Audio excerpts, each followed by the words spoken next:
start has a brand new way to wake up.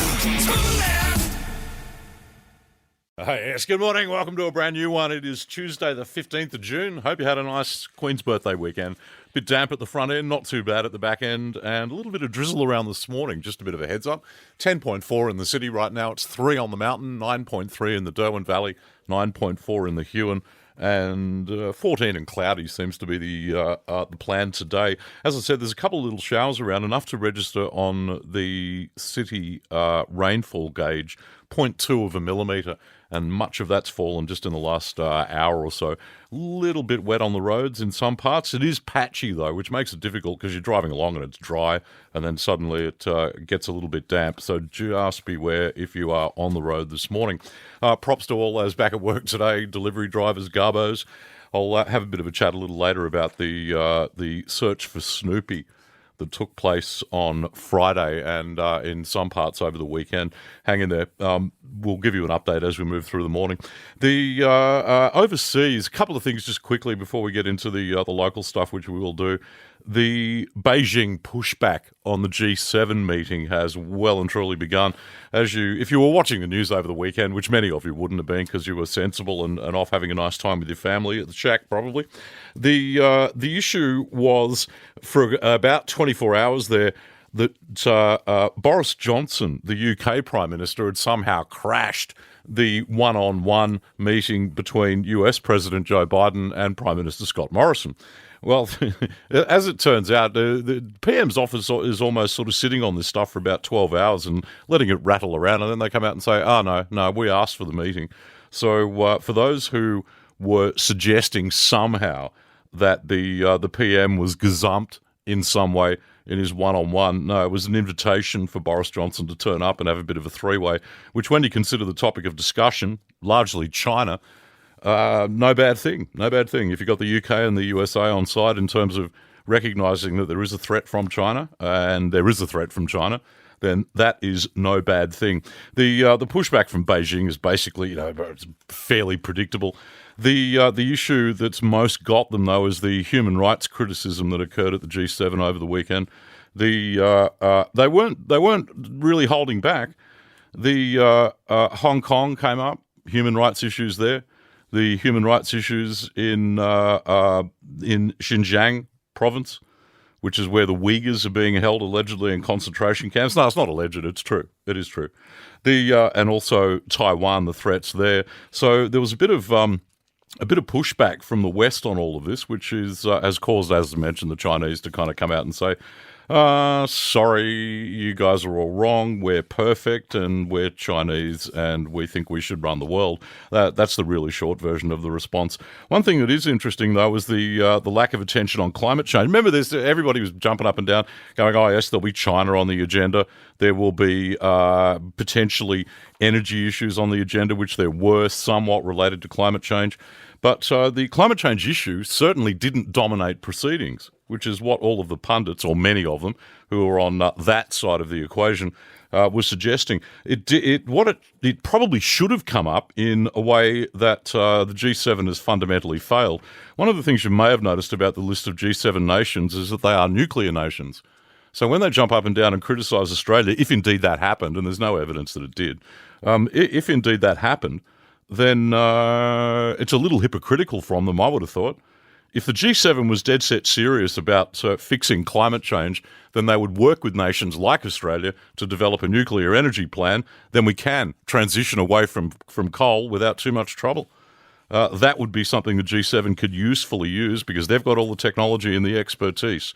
If they had a bit of a push, we could get over all this nonsense about climate change and just get on with it and get to basically a zero carbon emissions economy without destroying the economy in the process. The Spoon Man, Brian Carlton on Triple M. Don't expect such maturity, though.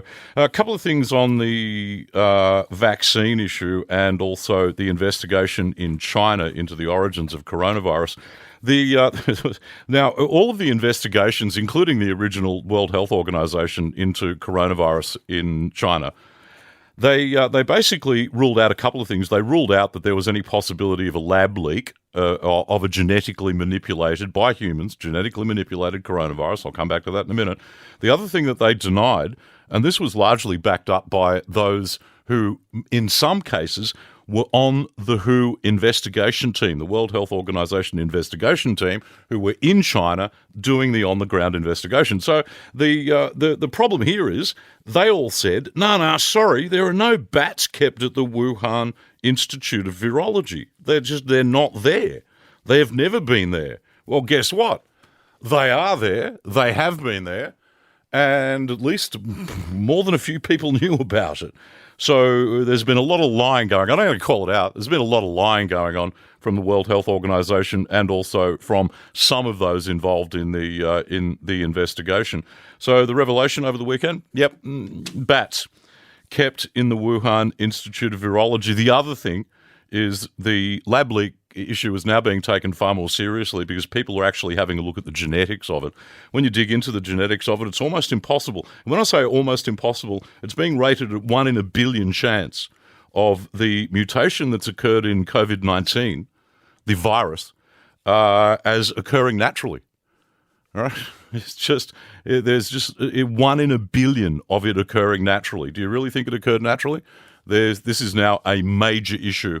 And I would have thought the Chinese, if they were had anything to stand on here, would be offering some other evidence to contradict the lab leak theory, other than jumping up and down and having a hissy fit. The other vaccine issue is a local one. Let me just, I won't bore you too much with all of this stuff. I know it's yawn-inducing for many, but we are still battling the coronavirus. The AstraZeneca vaccine has come under some focus. Now, there's a number of countries who've decided to stop administering the AstraZeneca vaccine. This is the one we're making here in Australia, in Melbourne, at the CSL laboratory. The issue seems to be the rate of blood clotting in those under 60 years of age. So as you know, anybody over 50 is getting AstraZeneca, anybody under 50 is getting Pfizer. Now, when available, and that's the problem. Lack of availability of Pfizer, too much AstraZeneca. Some countries are adjusting the age at which the AstraZeneca vaccine is not given. So at the moment, 50 is the cutoff. You'll get Pfizer up to 50. Beyond 50 is AstraZeneca. There's a push on at the moment to have that lifted to 60, just to be on the safe side. This is after yet another death related to the AstraZeneca vaccine as a result of blood clotting. There's a massive amount of resistance in people taking the AstraZeneca vaccine. The sooner the government works that out and kind of abandons it as an option, the better we'll all be. The Spoon Man, Brian Carlton on Triple M. A couple other things just really quickly. One more federal story.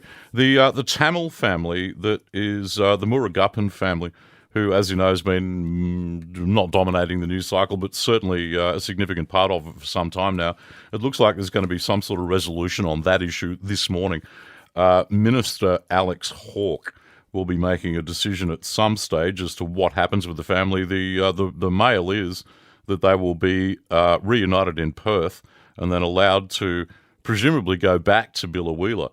So in a sense, the government's kind of caved here, which is interesting because over the period, and I don't wish to sound harsh, but over the period that this case has been going on, which is about a decade now, they've exhausted literally every avenue of appeal they have, other than the appeal that's currently underway, which is preventing them from being deported. Now, hundreds and hundreds and hundreds of other Tamil Sri Lankans have been deported back to Sri Lanka, and this family has fought tooth and nail to stay here, despite being determined not to be refugees. So they're not formally recognised as refugees because they failed the test on multiple occasions. So they are classified at this stage as illegal immigrants. That they were here so long, going through all the court challenges, saw them have 2 children who were born in Australia, which is no doubt emotionally complicated the issue. But look, just broadly, I wonder why this one family, other than the massive support from the Biloela community in Queensland, would it have achieved the sort of notice that literally hundreds and hundreds of other cases of Sri Lankans returned didn't? The only other observation I'd make is the idea that we would accept anybody as a refugee from a country against which we play test cricket bothers me greatly. Yes, good morning. Welcome to this brand new one. If you've just joined us, Tuesday the 15th of June. If you've been with us for a half hour, we've rattled off some of the international stories. There's a fair bit going on locally today, though. As you just heard in the news there, we're getting an all-new governor today, State Governor. Barbara Baker will be sworn in at Government House later today. The other thing we're expecting, and not until quite later in the day, is, well, a maybe outcome in the Labor Party decision as to who's going to run the parliamentary party and become the opposition leader here. So the word is that'll happen today, and there'll be some sort of an announcement this afternoon as to who's won. You'd imagine that David O'Byrne's just going to get up there on the left-wing union vote. It's about 50-50, rank and file and also executive. So we'll wait and see what happens there, but likely this time tomorrow we'll have a new opposition leader here in Tassie. A couple other things too. The Dark Mofo. Now, that kicks off tomorrow, formally, but there's no word yet as to whether those in Melbourne who've probably bought tickets are largely sold out to all of the sort of big-ticket events. Sorry about the double usage of the word there, but you know what I mean. It's mostly sold out, and you've got to wonder how many of those people who've bought tickets to events are also booked to fly in sometime in the next day, 2 days, 3 days, 4 days. It's hard to tell at this stage. The government hopefully will make an announcement based on the relatively low case numbers in Victoria to open up to those flying in from metropolitan Melbourne. So we'll hopefully get some kind of determination on that today too. So there's quite a fair bit going on that will probably be talked about fairly vigorously over the next few days. So just a bit of a heads up there on a couple of things going on around today. Now, in terms of going on today, this is not in our neck of the woods, but I've just received an email from Police Media. Good morning, gang. Police are currently on scene at an address in Main Street in Ulverston. Now, this is on the northwest coast. They're conducting a crime investigation. One person at that location is deceased. Now, police were called to the residence at 3 this morning, 3 o'clock, and currently have the street cordoned off between Shaw Street and Eastland Drive. If you're familiar with Ulverston, you might know where that is. Anyone who saw anything suspicious around that time, around what time? It doesn't actually say. Around 3 a.m., 3-ish, 2:30 to 3. More info is going to be provided as it comes through. We have not a lot of detail on that yet, but some breaking news. A person has been found deceased at an address in Ulverston. The Spoon Man, Brian Carlton on Triple M. Okay, now I need your help here. If you are, and you probably should be, following the Hobart Cable Car Supporters page on Facebook, we're attempting to get in touch with Tony Donaghy, who is the owner of the site or the owner of the page on Facebook. What we've been sent, or what's been posted, is a very near tragedy of a bus full of sightseers on the wrong side of the road. This is the Pinnacle Road, right, heading up to the mountain, that has run off the road and into a tree. And if not for that tree, it would have ploughed off. Now, the observation being made by those who posted it is this story has not run in any media. So the Mercury hasn't picked it up, the ABC hasn't picked it up, and we've not run it until now for one very simple reason: we weren't told. Questions are now being asked of the Hobart City Council as to why the issue was kept so quiet. It was posted on the 13th, so 2 days ago, at 8:05 p.m. So what we're wondering here is the timing of it. I'm curious as to when it actually happened. If you've got any further info on that, please let us know. 133353, or shoot me an email if you'd like to. There's a couple of them coming in already on unrelated cable car matters. But the argument is from those who oppose the cable car is just to absorb all the extra tourists, the inbound tourists, and we're not talking too much about overseas here. This is just local tourism, in other words, from the mainland. When they come here, they're going to go up the mountain. Inevitably, they will. So the number of motorcar movements and bus movements up the Pinnacle Road is one of the reasons that the cable car makes so much sense, because you'd end up reducing the number of buses.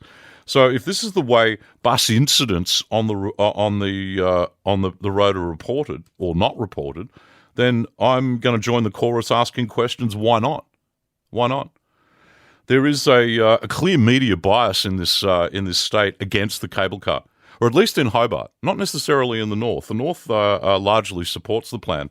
It's bad news for all of you who oppose it, but for those who do support, overwhelmingly, I think the last poll I did there was a few years ago now, to be fair, was 95% for and 5 against. That's from outside the Hobart area, in other words, the rest of the state. But there does seem to be a bit of a media conspiracy here to only publish those who are arguing against the cable car, only to run stories featuring opposition to the cable car. Very few people are sticking their neck up, myself excluded, sticking their neck up and saying, look, we should do this because it's a sensible thing to do. And if you want some more evidence that it's sensible, maybe we can prevent tragedies or near tragedies like the one that's depicted here. Again, I'd love to know the timing. If anybody knows when that incident took place, please let me know. 133353, and as I say, we're attempting to contact Tony Donaghy for a bit of a chat about it now. Triple M Hobart. Oh, look, before I move on, congratulations to the Queen's birthday honours list from Tasmania yesterday. Particularly, if I can just single out here, because I know her and have known her for a long time, Robin Moore, who is just one of the great Australian voice talents, apart from anything else. Blinky Bill, she's the voice of Blinky Bill, has done a whole bunch of work. How Green Was My Cactus? I used to, way back in the early days, used to put the tape of How Green Was My Cactus when it came into the radio station. When I mean tape, I mean an actual tape, a physical, reel-to-reel tape. Would come in of a bunch of episodes of How Green Was My Cactus, and one of my early jobs was to was to cart them, as they say in the industry. In other words, separate them out, individual items, and schedule them into the radio schedule on air. So her voice is just as familiar to me as pretty much any other voice on the media. Congratulations to Robin and all the other recipients. Good stuff. And as you know, there is a week to go to get your submissions into the Hobart City Council in terms of your view on the Mount Wellington Cableway project. As I say, 1 week to go. It wraps 22nd of June. That's just from memory. So not much time to go. The issue bubbled over the weekend. Interesting. I received emails from a couple of people, one of whom was Tony Donaghy, who runs the Hobart Cable Car Supporters Facebook page. The pictures that were posted on the supporters page is of a bus, basically a bus. The rego's been checked; it's actually in service, or was, that is ploughed through the guardrail on the wrong side of the road, and was only stopped by a tree or two from literally plunging off the edge. It could have been an unmitigated disaster. I've got a couple of questions, though, as ever. Tony Donaghy joins me now. Tony, good morning. How are you? Hey, good morning, Brian. How are you? I'm very well, sir. When did you receive these photos? They were sent to us by one of the supporters, someone who had access to the photos. We're not exactly sure of the details. We haven't been able to confirm anything regarding the incident. As far as we're aware, it maybe happened 1 to 2 years ago. But we've done a search extensively of all the literature, media reports, et cetera, and there is absolutely nothing that we can find regarding this incident. It was kept very quiet. Yeah, 2-year-old photos, hardly breaking news, though, is it? No, it's hardly breaking news, but what is interesting, in fact, is that this is almost a multiple fatality. From what we could gather, there was something like 20 people on the bus at the time, and it's only been saved by the merest of chances that a tree happened to be there rather than the guardrail. The guardrail didn't stop it whatsoever, as you can see in the photos. Yeah, I'm not disputing for a second, Tony, that had that bus gone off the edge, it would have been a complete and utter disaster, no doubt about it. Timing on these things is important, though. Yeah, it is important, and it's a valid safety concern. The buses obviously are not safe on that road. If this had been a multiple fatality, that would have been obvious. And it's now that council are actually going to be in consideration of an alternative to buses on that road that I think it's highly important. No, again, and I'm not disputing the relevance of this sort of incident, because this is exactly what supporters of the cable car have been saying for ages now. The number of buses like this one and others and private vehicles that'll continue to use the road to the Pinnacle will increase dramatically year on year on year on year. So we're going to end up with massive congestion, if nothing else. And this is just what could happen basket, isn't it? It's not good, no doubt about it. Yeah, well, there was a talking article in the Mercury by Michael Larissy, who's the managing director of Redline Coaches. And the article was all about how the professional drivers on the mountain of buses don't want to do that. They just do not want that job at all. And we've been contacted, since we put those posters up, we've been contacted by many professional drivers who have driven the mountain, and they hate it. They hate it with a passion. And this is Hobart City Council's only other option to a cable car, is to force people to drive that mountain in buses professionally, and they don't want to do it themselves. They would rather drive to a base station for a cable car themselves than drive the mountain road. Yeah, look, again, this is all the ongoing argy-bargy. I know the No campaign is doing a pretty good job on the PR, managing to get the media and the anti-cable car channel, the ABC, on side pretty seriously. That which they're entitled to do. It's a free democracy. You're allowed to campaign if you want to. The nonsense they come up with, though, is extraordinary. Nobody in the media asked them the question, Brian, though, is what is their plan for an alternative? Well, no, there isn't one. 750,000 people a year is Hobart City Council's own estimate for visitation of the mountain using Pinnacle Road by the middle of this decade. And you ask anybody in the anti-cable car camp, well, what is your plan to deal with 750,000 people a year? And you either get blank stares or rapid evasion, one or the other. They have no plan. Okay. And that's the elephant in the room in the conversation here that's studiously ignored by everyone that opposes a cable car as the best alternative.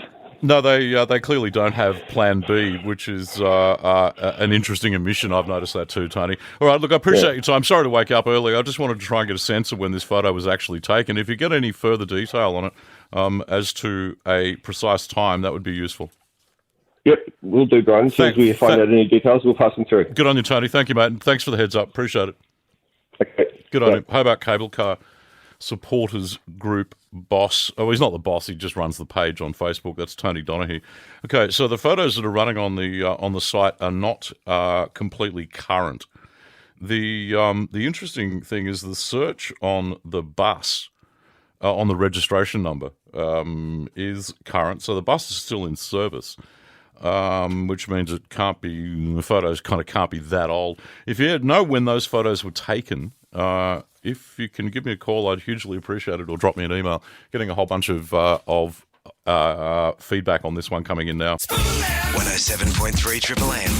Yes, good morning. Welcome aboard. It is Tuesday, the 15th of June, a brand new one. Hope you're well. Call me if you'd like to. 1-333-553. 10.3 in the city right now, 2.9 on the mountain, 9.3 in the Derwent Valley, and 9.2 in the Huon. They've been duking it out for that 0.1 over much of the morning. Just before I do move on with just a bit of a summary as to where we're at news-wise today, the calls from the anti-cable car people, you just heard Vicar Bailey there, calling on the company, not calling on, demanding that they produce a business case. Anything else you want? Would you like their firstborn as well?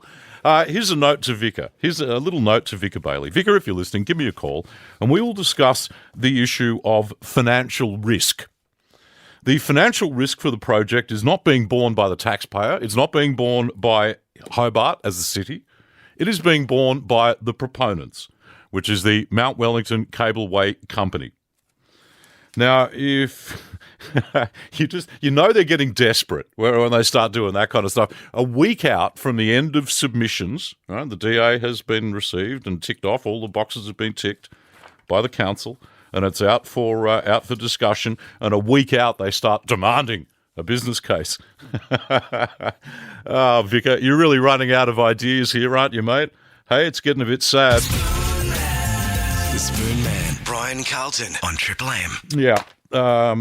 Talk about one side of the story. Okay, the major news stories today. Expect some noises on the Tamil family that are known colloquially as the Biloela family. This is the Sri Lankans who were actually on Christmas Island until one of the little girls got sick. They got transported to the mainland. Looks like the family will be reunited today, and there will be some announcement from the federal government as to their ultimate destination, which looks like it's most likely to be back in Biloela. I just think the government wants this one to go away. Back home, we're still wondering about the inbound restrictions from Melbourne and the impact on duck mofo. Hopefully some sort of noise today. And at the back end of today, way at the back end, we should have a new opposition leader here in Tassie, likely to be David O'Byrne.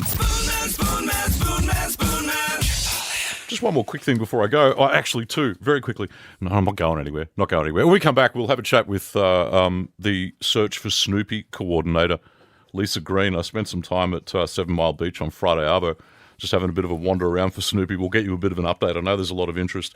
The two AFL games this weekend, not bad at all. North hosting Brisbane here at Bell Reeve Saturday. Hawthorn playing Essendon at York Park on Sunday. That's Launceston, obviously.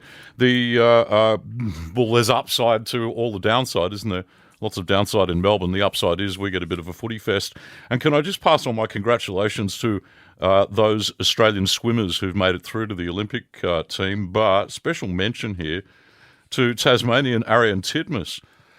Wow. She has just creamed the 200 metres and the 400 metres. So a couple of days ago, she set the second fastest time in history in the 400-metre freestyle. And then she's backed it up with the second fastest swim in history in the women's 200 metres freestyle. That's in the Australian swimming trials. So well done. Well done, Ariane Titmus. Her family will be incredibly proud of her, as they should be. The search for Snoopy. Let me give you an update here. As you may or may not be aware, it's almost 2 weeks now since little Snoopy was inadvertently released from his travel cage at Hobart Airport.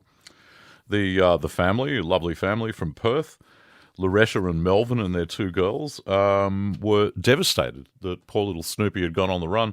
I had a chat with Loretta, who is the mum of basically Snoopy's owner. Here's what she said. She's just found out a few days ago she's not happy at all. She needs Snoopy to sleep. She has autism and she has mental health issues. So she has a lot of anxiety issues and he comforts her a lot. How's she coping with not having that comfort? Not good at all.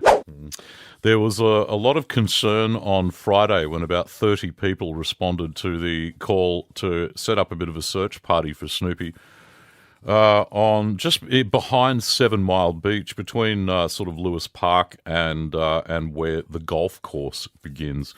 And off we wandered.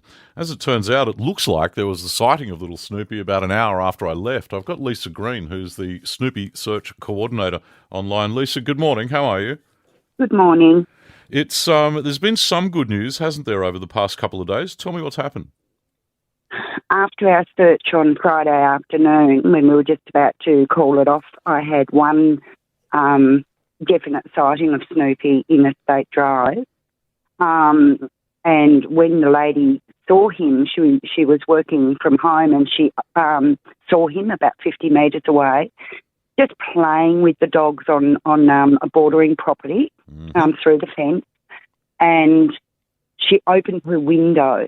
That's all she did, and it was enough to put him into flight mode, and he took off. By the time I got there, he'd gone down the Tangara Trail, and he was not in sight at all. Right. So it sounds to me, Lisa, like he's sort of scoped out a bit of territory for himself. Would that be an unfair thing to say? He has. I believe, and I've always said this from the very beginning, that he's within a 2-kilometre radius. He was also sighted yesterday. Oh, okay. That's good. Yes, Whereabouts? He was, within that radius, in the Bracken, at Tasmanian Golf Club, Royal Golf Club. He was sighted there at about 12:30. And by the time I got down there, he was not in sight. So he's definitely watching us. There's no doubt about it. Yeah. He's within that same area that he's been, now it will be one whole week he's been in that same area. On Friday night... Lisa, is he on? Sorry, was he sighted on the golf course side of the hurricane fence, or the what you might call the bush side? He was sighted bordering onto properties just in the bracken, so he's keeping close to people. He was heard barking over through the fences. In Woodhurst Road on Friday night, I think it was, Friday. And I went down at about 9 o'clock, 8:30, I can't think now. And when I got home, I then got a phone call at 9:45 from a lady that was walking through a vacant block on Woodhurst Road. She phoned me and she said, Lisa, he's right in front of me now on the ground. He looked at her for about 30 seconds and then he turned around and he took off into the bracken on the opposite side of the golf course. We're talking about he's crossing the golf course. He's doing a 1 kilometre cross every day. Gotcha. Okay. That's exactly where I was walking on Friday afternoon, and it looks like I missed that 3:30 sighting by about an hour. Okay, so what's the plan now? You're doing a slight change of tactic rather than have people out wandering around calling out for him, etc. There's been a change in the way you're going to deal with him. What's the plan now? Okay, don't go looking. Don't go. If you do see him, by all means, pretend he's not even there. Keep walking. Maybe just if he stand still. If he wants to come and talk to your dogs, I think he wants to socialise. Okay. Just if people are agile enough, just to sit down, sit side on to him, throw some food out, toss some food out. Don't even speak to him. Don't look at him. Let him come to you. Okay. Let him come to you. He's going to eventually come to someone when he gains their trust. There's a capacity, I would have thought, too, given his liking of meeting new friends. Is there some way that people who are dog owners in the area who have dogs outside could make their property available without allowing their dog out, so that Snoopy might come in and have a bit of a chat and be able to be enclosed? Is that possible? Is exactly what Gotcha. I've asked Okay. the residents. Right. Yes, that's exactly what I've asked residents to do. If they have dogs that are friendly, if they could bring them inside, open their back gates to allow him in, and once he's in safely, then they can close their gate. Okay. Because he's only a little fella, isn't he? He's not going to be jumping fences as such. He's got to get through or under. Apparently he's a jumper. Oh, is he? Oh, well, there goes that. Okay, all right. He's turned into, I don't know, the Snoopy super dog more so. Lisa, you're doing a really good thing. Thank you. And to all those who are out there having a look around for little Snoopy on Friday, it was a pretty good turnout. About 30 people wandering around in the rain trying to find a lost dog is extraordinary. Lisa, thank you. We'll stay in touch. Really appreciate it this morning. Thanks. My pleasure. Thank you. Okay, so there's the plan. If you live around the Lewis Park area of 7 Mile Beach, you've sort of heard the area in which he's operating, and it's a fairly large one, and there's a hell of a lot of places to hide. So if you've got a dog and you can manage to secure your dog inside your property somehow, but leave the gate open or the door open or whatever you've got allowing access to your yard, that might just entrap little Snoopy to the point where you can close your gate and make the phone call and we can reunite him with his distraught 4-year-old owner. Just before I move off the Snoopy issue, massive props and a huge thank you to the Veolia truck drivers who were whizzing around the area just behind Lewis Park at 7 Mile Beach on Friday. They were all keeping an eye out and an ear out for Snoopy as they went around and collected our refuse. And I just want to thank them for their engagement and also for the wonderful job they do. So to the Veolia drivers who were out and about on Friday in and around 7 Mile Beach, just thanks, guys. Really appreciate your help. Good fellas. Speaking of dogs, just very quickly, there has been a new Australian record set for a Kelpie, a working dog. You won't believe what this dog's worth. The former record for paid for a working Kelpie was $25,000. There's been a new record set in Victoria. The dog is from Edenhope in Western Victoria, and it was sold at the Casterton Kelpie Association's annual working dog auction for, are you sitting down, $35,200. A couple of little updates here just on newsy type things. The vaccine rollout today is a little interesting. The Victorians are changing who's getting what Pfizer vaccine. Apparently they're halting the Pfizer rollout in Victoria to try and secure the second dose for each of those who's already received the first one. The other thing that they're looking at, or likely to look at over the next day or two, is the call to extend the, or let me do it the other way around, to reduce the age sorry, I need to get this right. So we've got Pfizer vaccine for 50s, up to 50, and beyond 50, we've got AstraZeneca. There are calls for that AstraZeneca kick-in point, so off the Pfizer and onto AstraZeneca, to be 60. This is off the back of some research over the past few months, particularly out of the UK, where they're just looking at clotting rates at each demographic band, at each age group band. And the argument is that the 50 to 59s are still a little more at risk than those under 50. From the clotting. So, in other words, give them Pfizer's, not AstraZeneca's. Expect some kind of decision on that over the next few days. It will depend, of course, on supply. One of the issues we have had here in Australia is a vaccine selection based on availability, not necessarily the best medical practice. And that's just the reality of it. People don't like hearing that, but that's the reality of it. I'm sure that if the government had lots of Pfizers and lots of Modernas, we would not be getting the AstraZeneca vaccine at all. Anyway, okay, I won't bang on too much about that, other than to mention that the World Health Organization, still on coronavirus for a sec, the World Health Organization is now saying that it cannot rule out the lab leak theory from the Wuhan Institute of Virology. And as you know, one of the other big claims made by those who have been propping up the research, this gain of function research that's been going on in the Wuhan Institute of Virology, have been making noises to the effect that no, bats in the institute, no. Video released over the weekend from 2017. Guess what? Bats, live ones, in the Wuhan Institute of Virology. Another claim blown out of the water.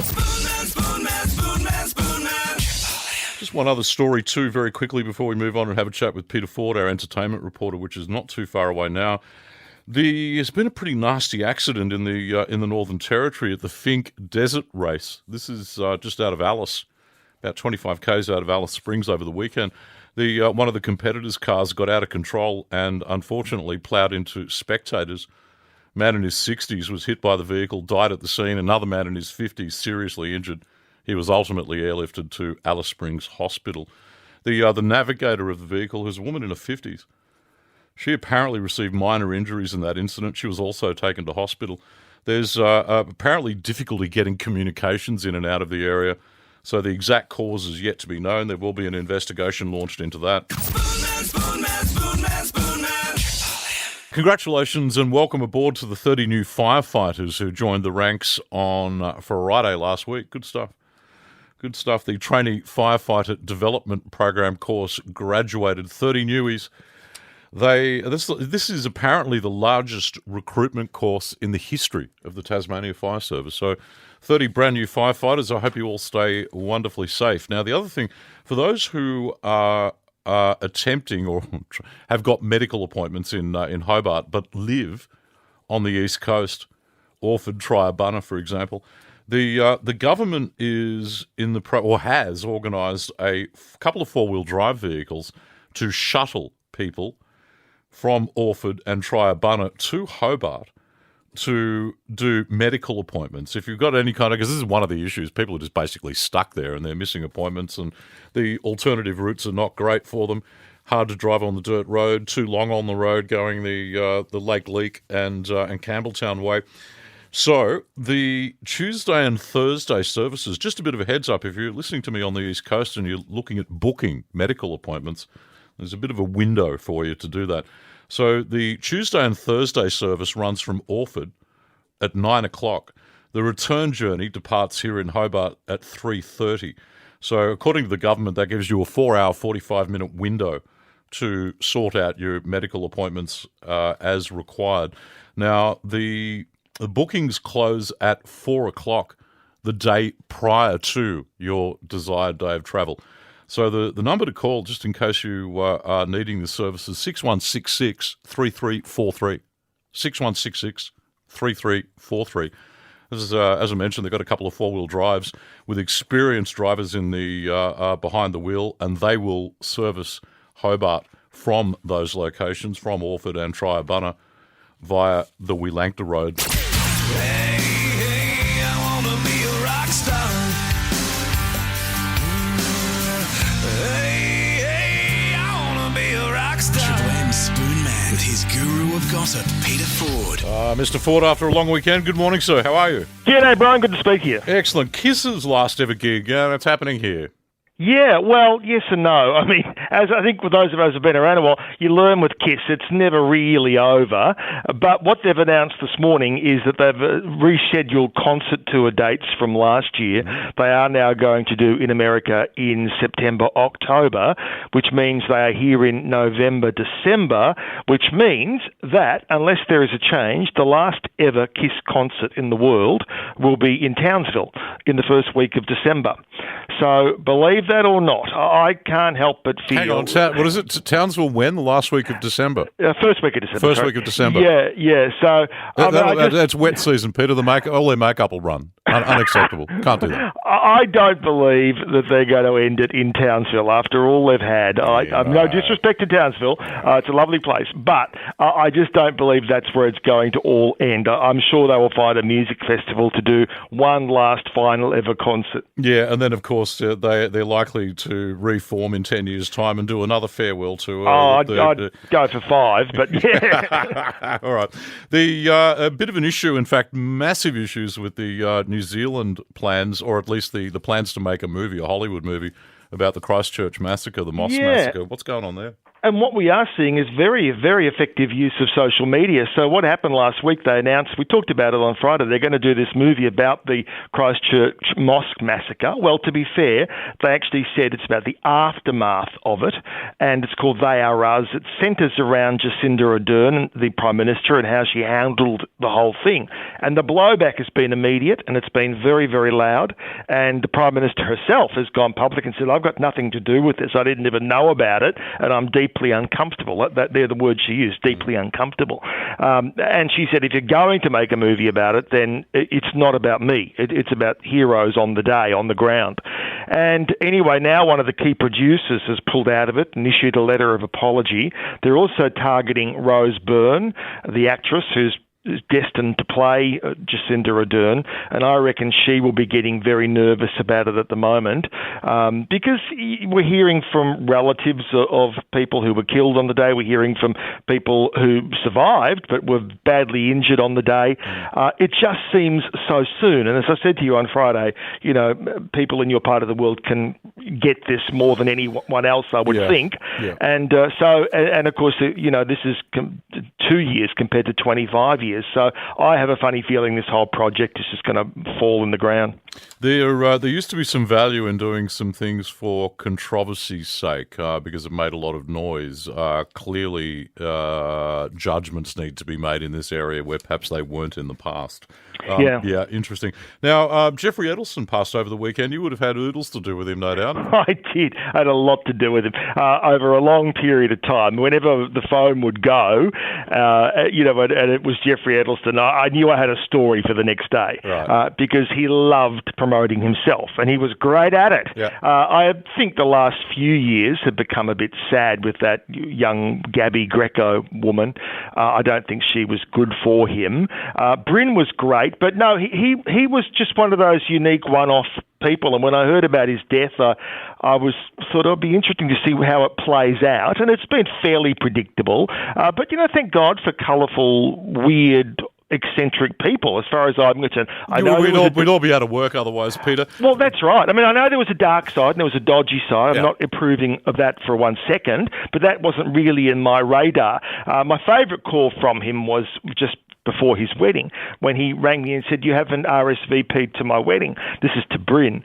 And I said, "Well, I'm going to be away, Jeffrey. I can't make it." He said, "I'll give you $10,000 to change your mind."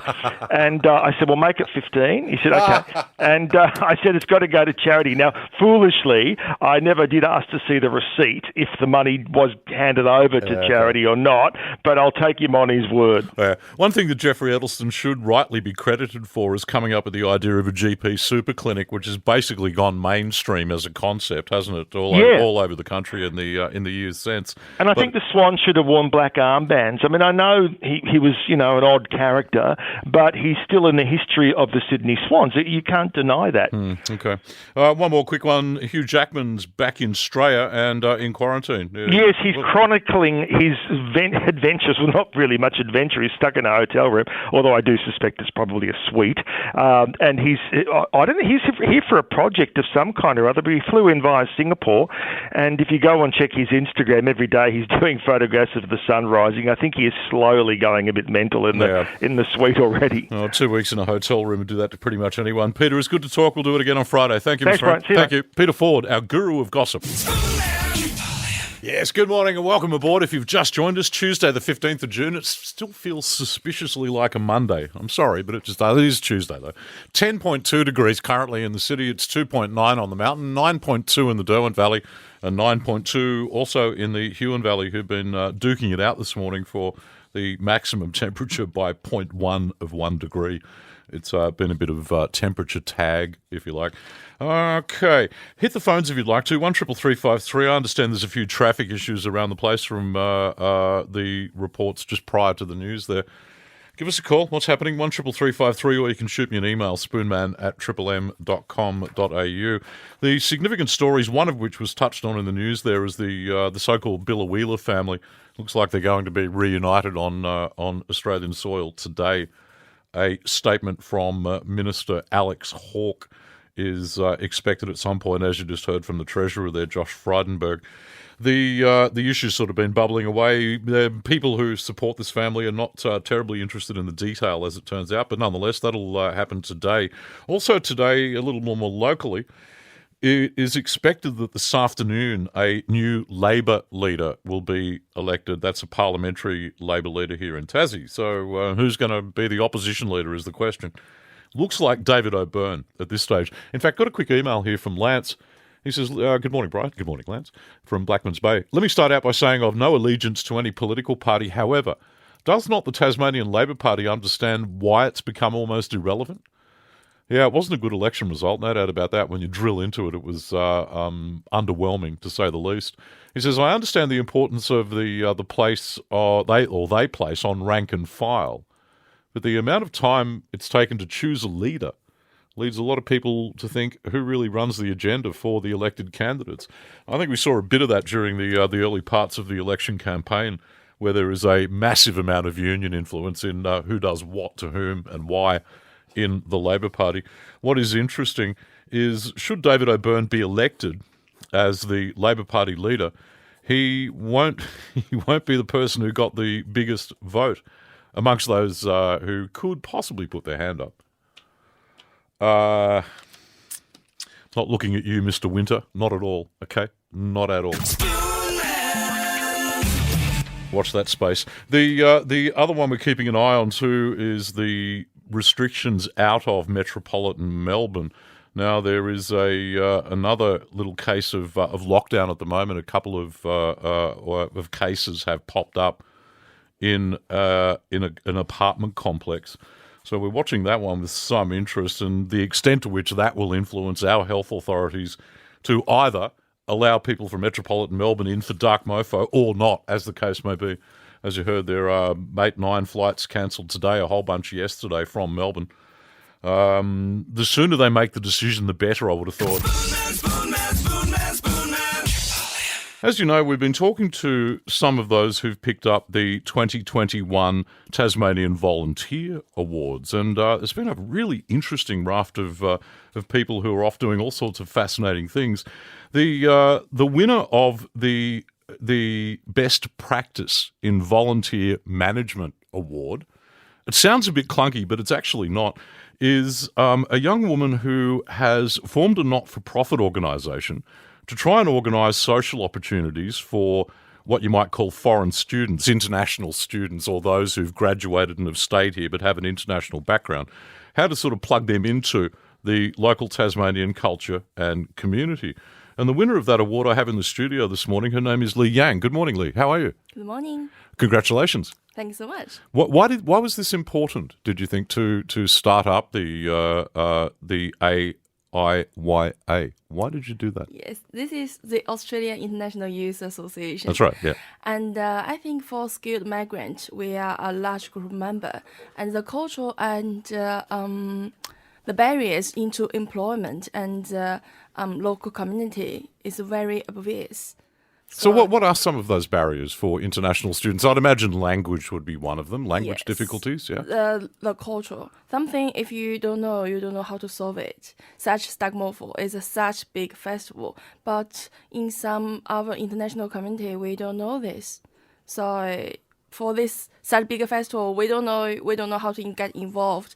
We want to get involved in this kind of mainstream cultural things. Okay, so what's stopping students with international backgrounds from engaging with those things? Is it a language problem or something else? Language, culture program, and some information is not deeply get into the other multicultural backgrounds community. Okay, so what have you done as the organisation to connect these two groups? So the culture and events of the broader state and the international students. How do you actually do that? Yes, I have deeply rooted from the multicultural background community. So my volunteers are international. They are not only from one country, and myself graduated from Utah. So I have worked in what's called TUU, but no, it's changed name. So I have this kind of big group already. And what I do, I come to the festival and ask if they want to get more involved in the diversity background people. Okay, so you're working with organisers of events Yes. to work out how best to communicate with Yes. with people of a with an international background, language issues, some cultural issues. Okay, and how's that been received by the organisations you've pitched at to be involved? Are they welcoming you in and saying yes, this is a good idea? Some of them yes, some of them no. For some festival, we were the first one to get involved in the volunteer recruitment process. Okay, so you're trying to get international students involved at a volunteer level for the events as well, rather than just say paying customers like I would be.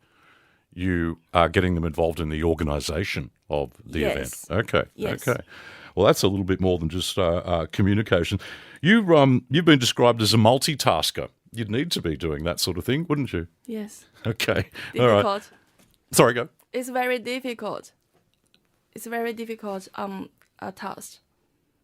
To get all this organised. Well, you've obviously done pretty well. The award is sponsored by Hydro Tasmania, so you picked up the Best Practice in Volunteer Management Award. You'd be proud of that, yes? Recognition for your work?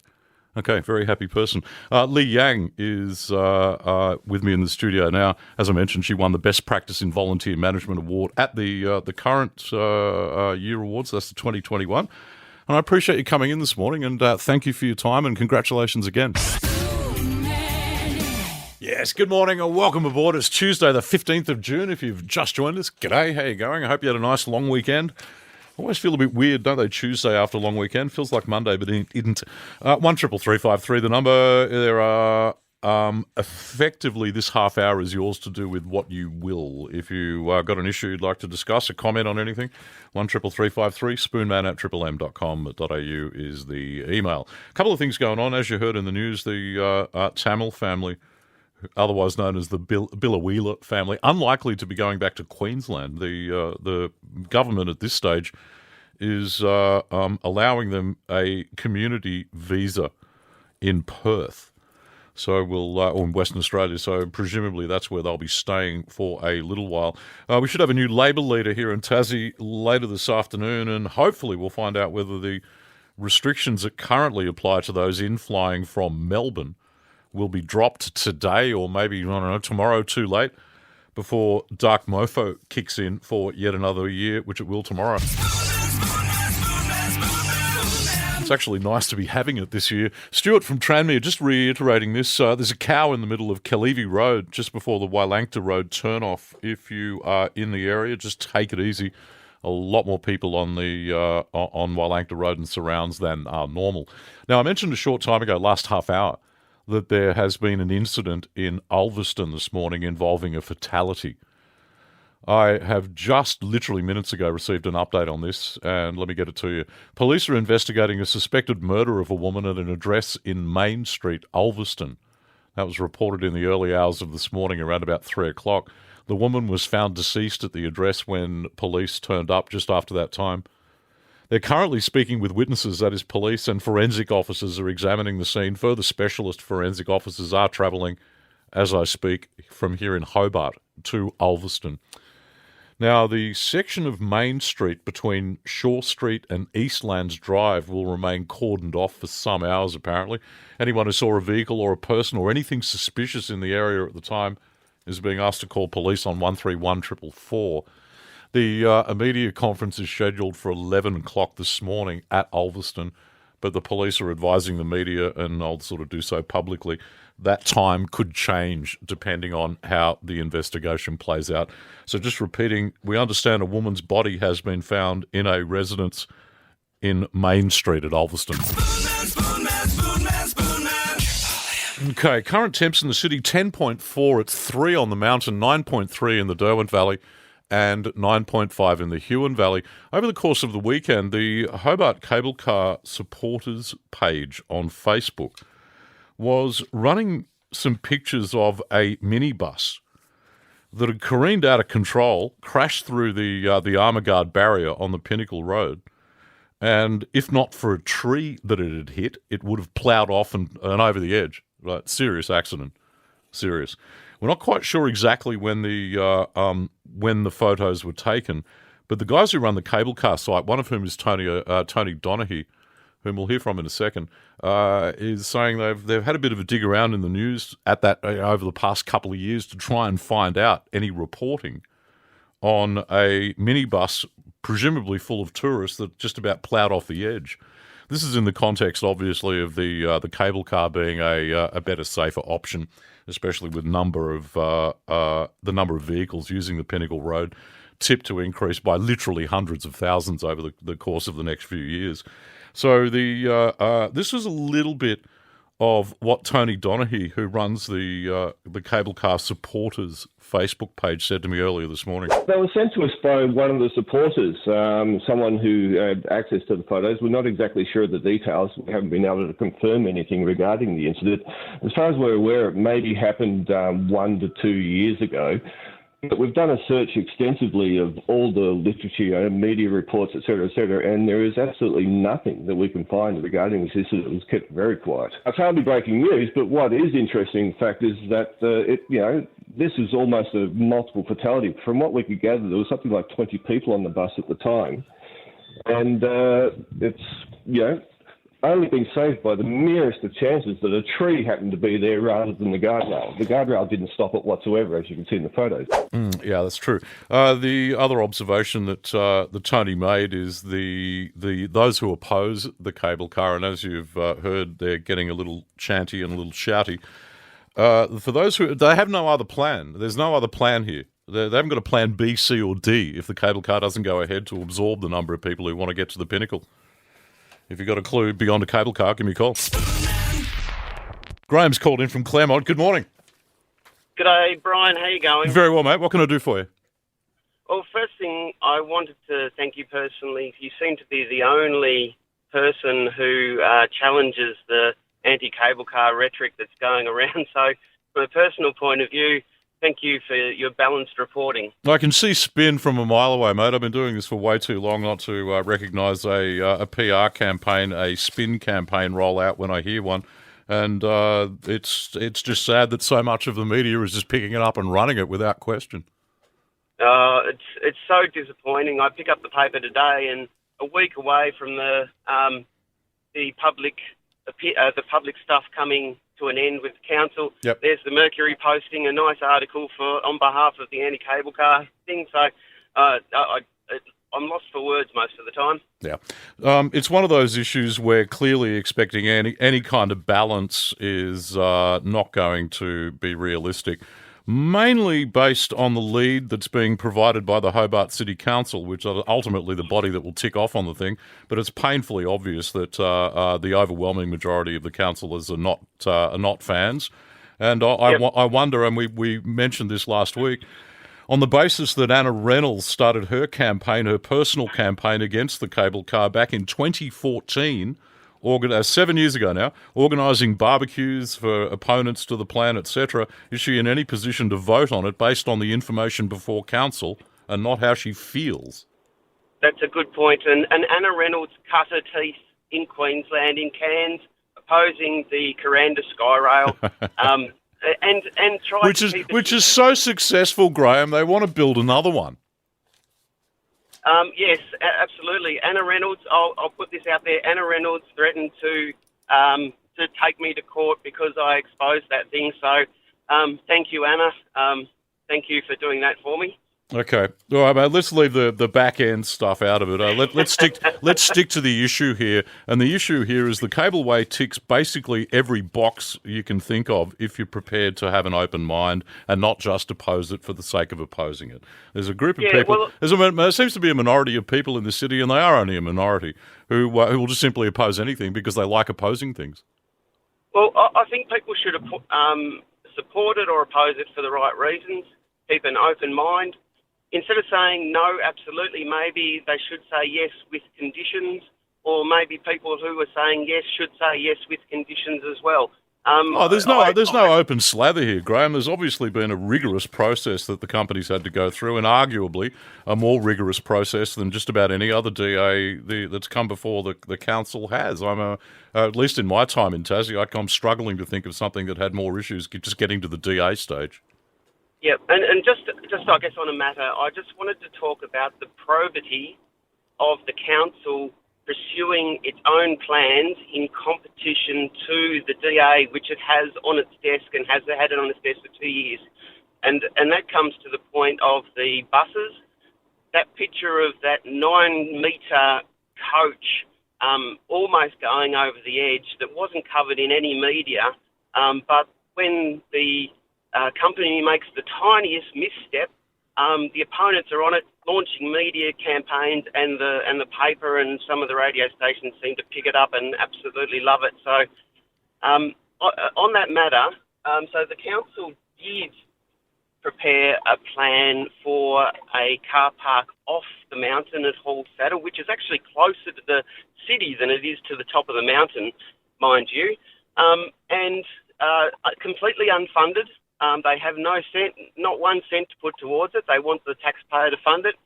And in the hidden text behind it, their plan is to take people out of their cars and put them on shuttle buses, paid for by whom? Who knows?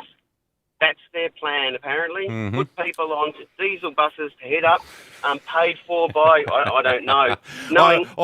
Graham, I can't wait for the residents opposed to the cable car to come out and support diesel buses whizzing up and down the mountain. I can't wait for that. I'm so looking forward to it.